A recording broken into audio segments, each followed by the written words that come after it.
Hi everyone. I'm standing here in front of my personal archives. You can see the stack off to my side.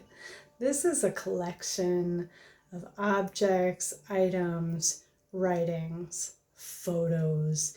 I'm sure you want to know what's in these totes. It's pretty tantalizing, let me tell you. I actually adore my personal archives.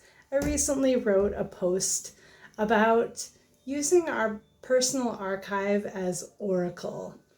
What could be possible if you weren't always looking outside of yourself for the answer? What might you discover if you consult the wisdom of your past self? You know, the archive as oracle has always interested me.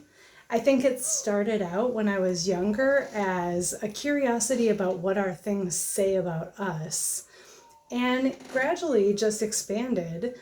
I'm really excited because I've recently wrapped up the 2 phases of beta testing for my Shadows project, Learning to Love Our Darkness. This is an online group coaching experience and guidebook that I've written that will debut publicly this fall.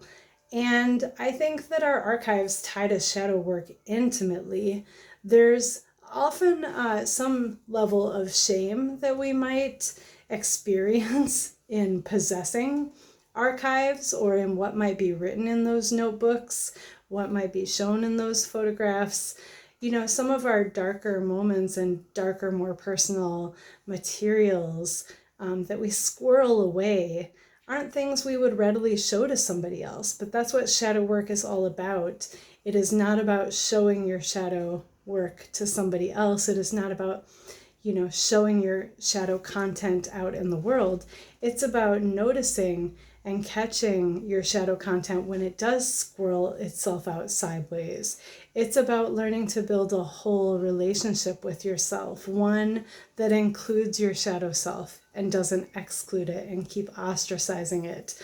So I'm so excited to launch this big project in October. I've been germinating this project since 2023. Anyways, you can read more about that on my blog, on my Substack, on my website. And if you want to sign up to be notified when early registrations open up for the Shadows Project this fall, just click the link to visit my link tree and you'll find it right there at the top.